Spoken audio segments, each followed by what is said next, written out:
Penanggulangan kebakaran lahan di Sumatera Selatan tak hanya dilakukan lewat darat tapi juga udara. Subsatgas Udara Kadrula Sumatera Selatan masih menyiagakan 7 unit pesawat dan heli di Lanut Sri Mulyono Herlambang. Terdiri 1 pesawat sayap tetap dan 1 helikopter untuk patroli, serta 5 unit helikopter waterbombing.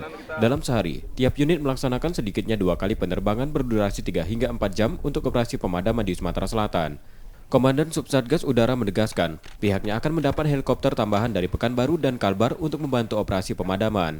Ketiadaan hujan selama lebih dari 1 bulan, khususnya di Ogan Komering Ilir, membuat lahan di daerah tersebut sangat rentan terbakar dan menimbulkan asap yang mengarah ke Palembang.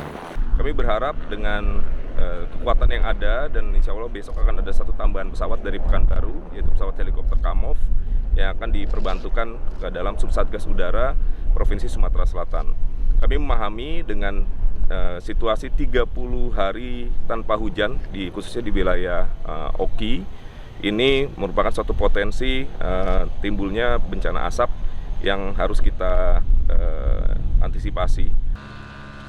Proses pemadaman kebakaran lahan masih terus berlangsung terutama di Kabupaten Oki. Emrizky Nurmizan, Kompas TV, Palembang, Sumatera Selatan.